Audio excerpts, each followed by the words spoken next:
ఉండలు బద్దలయ్యేలా గుండ్రంగా ఉంది. క్లారా, తడిసి వణుకుతూ, కంట్రోల్ షాక్లోని కీచీమనే తలుపు గుండా నెట్టుకుంది. ఆమె ఈ ప్రాంతంలోని ఏకైక అత్యవసర ప్రసార వ్యవస్థను ఆన్లైన్లో ఉంచే బాధ్యత ఉన్న చివరి టెక్నీషియన్.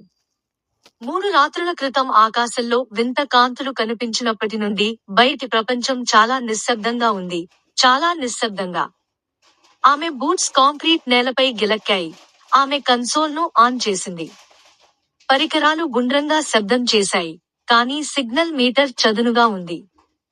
Dead air. ఆమె తిట్టుకుంటూ కేబుల్స్ ను తనిఖీ చేసింది. అన్నీ సరిగ్గా ఉన్నాయి, అయినప్పటికీ సిస్టమ్ ప్రసారం చేయడానికి నిరాకరించింది. ఆమె ఫోన్లో సిగ్నల్ లేదు. ల్యాండ్ లైన్ కేవలం స్టాటిక్ గా ఉంది. ఒంటరితనం తడి గాలిలా ఆమెకు అతుక్కుపోయింది. ఒక మసక శబ్దం నిశ్శబ్దాన్ని ఛేదించింది. క్లారా స్తబ్దుగా ఉండిపోయింది. రిసీవర్, శక్తి లేకుండా, గొంతు స్వరంతో హిస్ చేసింది. తక్కువ, గుండ్రంగా, క్లిప్ బరస్ట్లలో మాట్లాడుతూ. ఇంగ్లీష్ కాదు. ఆమెకు తెలిసిన ఏ భాష కాదు. ఆమె పల్స్ వేగంగా కొట్టుకుంది. ఆమె గదిని స్కాన్ చేసింది. తలుపు లాక్ చేయబడింది. ఆమె ఒంటరిగా ఉంది. లేదా అని ఆమె అనుకుంది. స్వరం బిగ్గరగా, ఆమె వినడం తెలిసినట్లుగా ఒత్తిడి చేస్తూ ఉంది. ఆమె రిసీవర్ ప్లగ్ను లాగింది, కానీ శబ్దం ఆగలేదు. బదులుగా, అది ఒక స్పష్టమైన పదంగా మారింది, క్లారా. ఆమె శ్వాస ఆగిపోయింది. ఆమె ఇక్కడ ఉందని ఎవరికీ తెలియదు. స్టేషన్ లాగ్లు ఆఫ్లైన్లో ఉన్నాయి. ఆమె పేరు లిస్ట్ చేయబడలేదు. ఆమె వెనక్కి తొట్టికొట్టి, కుర్చీని కొట్టింది. లైట్లు ఆడాయి. కన్సోల్ స్పార్క్ చేసింది. దాని డయల్స్ విపరీతంగా తిరిగాయి. రిసీవర్లోని స్వరాలు ఆమె పేరును జపిస్తూ, ఇప్పుడు ఇతర స్వరాలతో కలిసి, ఆమె తలలోకి చొచ్చుకొచ్చే గుసగుసల సమూహంగా మారాయి. ఆమె గోడపై ఉన్న అత్యవసర గొడ్డలిని పట్టుకుంది. గుండె వేగంగా కొట్టుకుంది.